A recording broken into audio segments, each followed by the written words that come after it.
So I want to just do a few minutes with you on what happens if the market starts to drop. So we're in Northern Ireland at the moment, the market's not dropping. I think you're in such a good position being in Northern Ireland because you generally follow what's happening in England. I think you get a bit of an indication of what's happening in England. In England, I'm predicting, as Matthew's just said, a flattening off. I'm hoping for a drop in property prices because that's the best time to buy, because then people get scared, the media big it up, they go, oh, you know, worst situation since 2009, and everyone goes, oh, I don't want to invest. And all of a sudden, all the motivated people that were selling in auctions, that were selling quickly on the open market, are not able to, which makes us really, really valuable to them, etc. By the way, if this happens over the summer, that's amazing, because what's great about the summer for us? It's always quiet in the summer, isn't it? It's really quiet. The solicitors go on holiday, everyone thinks that the market stops, a bit like at Christmas. And so because everyone thinks it stops, it does. Auctioneers generally don't even run auctions. Loads of auctioneers will not run an auction end of July and August. So people that need to sell quick can't put them in auction. It's great for us, okay? So this is how to make offers in a market where you think it might drop. Because we know that at the moment, mortgage lenders are taking ages, right? If you make an offer today and it's accepted tomorrow, it could take 3 or 4 weeks. Highly likely to take 8, 12 or more weeks. And so in that period, prices can start to drop. Now, prices don't have to drop for down valuations to happen. The banks are so cautious that they're telling valuers already, be careful with your valuations. Start to down value because we might see a drop. Well, the interesting thing about that is that it becomes self-fulfilling.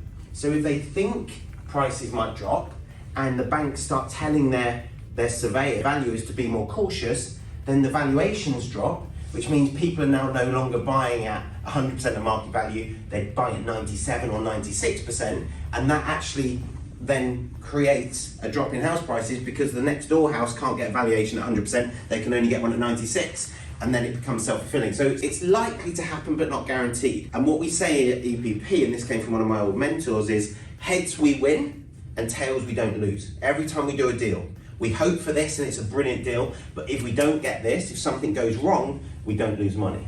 So how do you think you might do that when you're sat with a vendor making your offer at the help visit? How can you protect yourself against prices dropping? So let's keep the numbers easy. 100 grand house. 3 months ago, you might have said, your house is worth 100, I can pay up to how much? 75k, brilliant. £10,000 worth of works. Now what would we be offering? 65, excellent. That's what you might have done 3 months ago, but given today, we're likely to get a down valuation to 95 or 90. How would you present that to your vendor? Now, you probably don't know the answer. The offer would be subject to... Say that again, mate. The offer would be subject to the valuation coming back. Exactly. So make it your vendor's problem, not yours. So not ordinarily, so growing market or equal market, what's your main priority? What are you offering to your vendors? Why do they sell to you? Security and closure. Absolutely, security, closure, certainty, right? So what would we say to them? We'd say 100k val, and then we'd say, so our offer, I'd never write my offer in red, by the way, I'd do it in a more positive colour. In fact, I can't even do that in role play because it just grates so much. And that, guys, is awareness of the psychology. Just writing my offer in red grated with me, right? That's how in tune I am with the psychology of the people I'm selling to. So, remember, we're selling to vendors. Tony, why are we selling to vendors? We're buying their house. How are we selling? How are we selling? In what way are we selling to vendors? If I'm buying their house, surely they're selling to me, right? Wrong. Yeah, but we're selling them a service. Exactly. We're the salespeople. We're selling them a service. Great. So I'd offer 75k minus works, guaranteed, right? That's what I'd normally do. Happy with that, everyone? That's what we said we'd do 3 months ago. Now we're going to change it. How would you phrase it, Shane, to a vendor? To secure... So let me help you. I'd say, I valued your house, Mr. Smith. It's not Mr. Smith, is it? That's in England. What is it in Northern Ireland? What's the Mr. Smith says. No, you're kidding me. Oh, that's so funny. Right, so Mr. Smith, And the Smiths. Oh, I thought you were going to give me like a 20-letter surname with like 12 vowels in it. I'm used to West Wales, that's what it is. Right, so I valued your house and I'm confident, this is 3 months ago, I'm in a rising or a stable market. I valued your house, Mr. Smith. It's 100 grand, which means I can offer you 75 minus the works, which is 10 grand. I can offer you 65, right?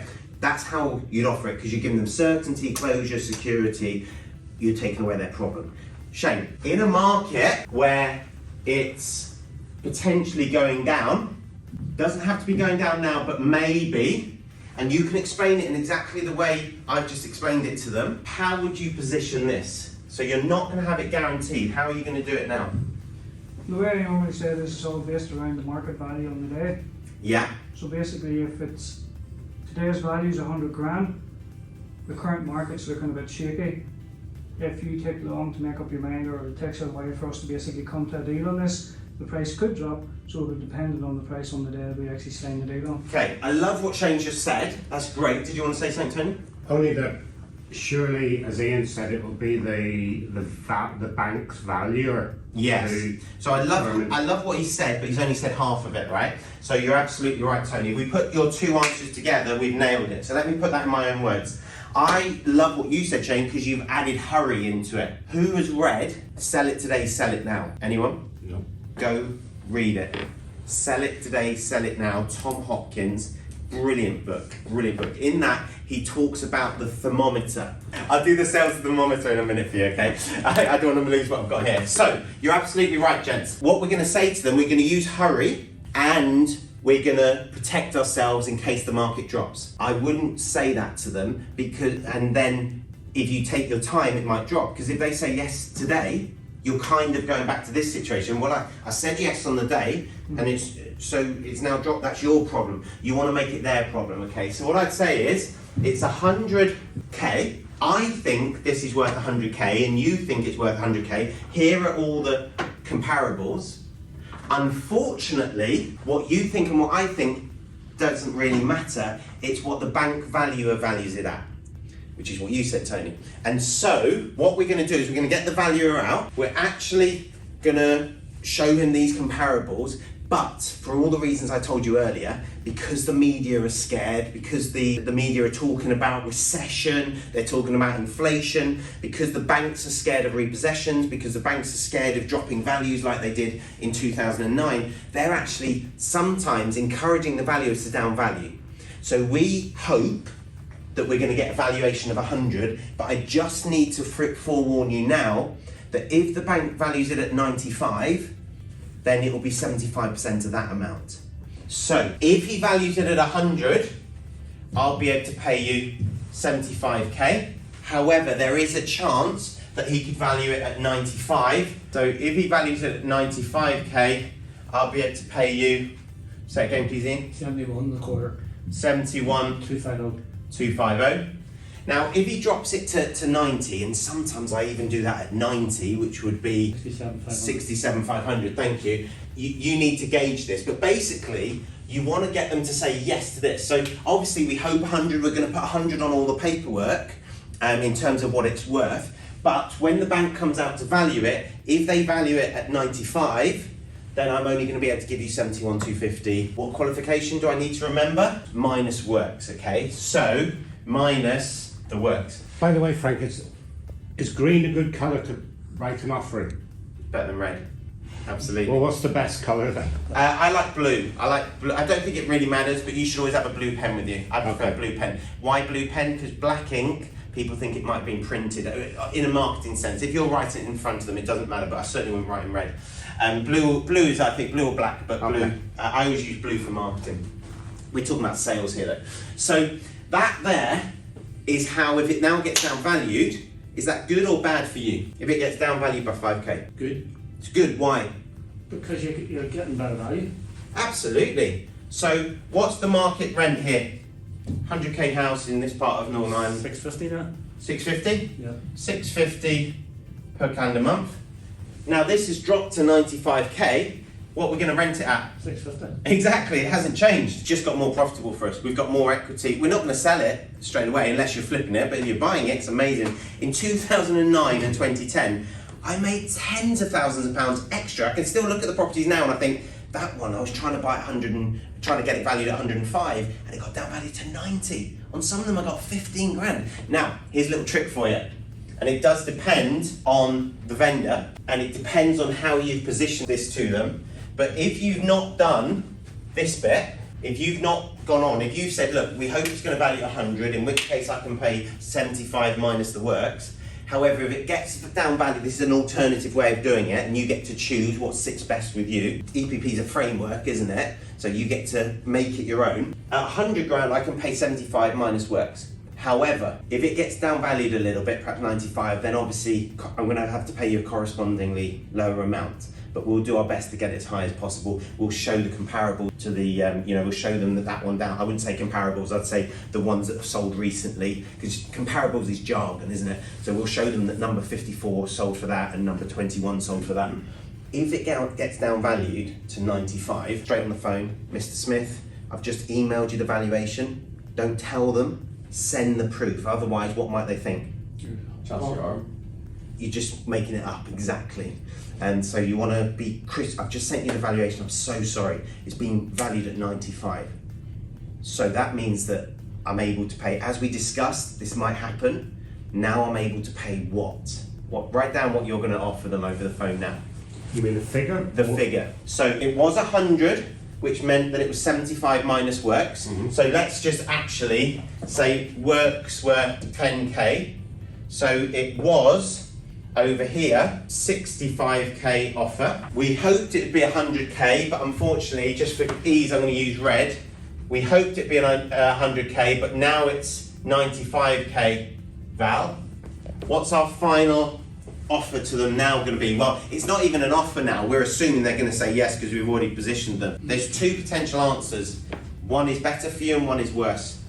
Give you 10 seconds to write it down. So it's 75% of the 95, which is 63,750 Write minus it down, 10 mate. grand. Write it down.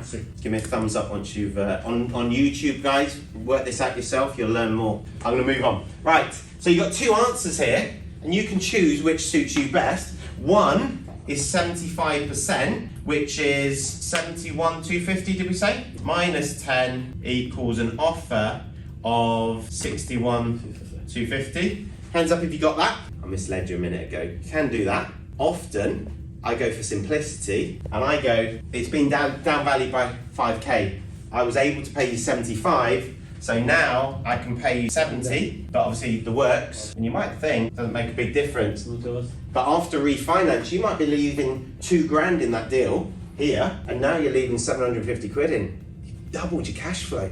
It's massive. And if you're working on the ROI triangle, your return on 2 grand at 200 quid a month is, well, it's a payback period of 10 months compared to 750 quid, it's a payback period of under 4 months. You've over halved your payback period. It's big. Because if you're doing one a month, you've just saved yourself 1,200 quid times 12, you just saved yourself what? Best part of 15 grand over the course of a year. You choose which you want to do, and the reason I mention it now is it's because if you remember, I said you could do 95, if it's to the vendor up front, if it's 95, I'll be able to pay you 71,250. You don't want to say that if this is A. You don't want to explain A to them in the help visit if you're going to go with B later on. So it depends how you want to present it. Yeah, no problem. Just on the main valuation, surely if there's a bit of work needed on a house, that'll reflect on the valuation, will it not? Quite often. So yeah. why would you be taking that off again at the bottom end? I don't. Would you not take 10 grand off for works?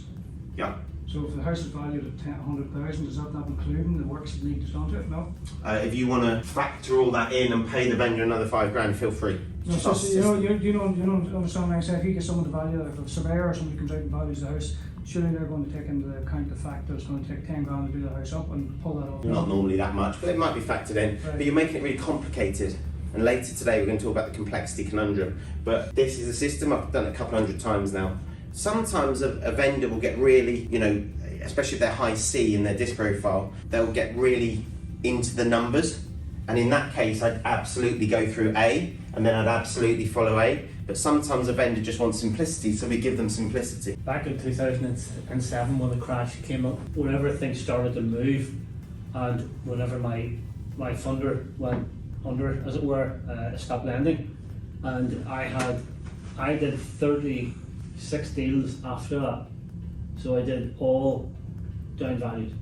Well, every one of 36, Every one. which is brilliant for you. So long as you get completion, the more it gets down valued, the better, and because you're getting a lower price. So long as you haven't offered on a fixed price. So long as you've made it conditional. No, I hadn't made the conditions, but I went back and explained to them. Which is a harder thing to do. It is, If but- you've got enough rapport, you can do it, which is great, and you clearly did, but it's much easier. It's a sentence at the end of the day. Here you go, so, based on all of this, assuming the bank value's at 100, now very occasionally, and they are talking about recession, and they're talking about housing prices dropping, which is why we'll get this through as quickly as possible, occasionally they downvalue it. If that happens, then I'll come back to you, I'll show you the valuation, and we might have to reduce the figure that I'm paying, but we'll do our best to get it through. It's a sentence that took 5 seconds, but it set all this up for if there's a down valuation.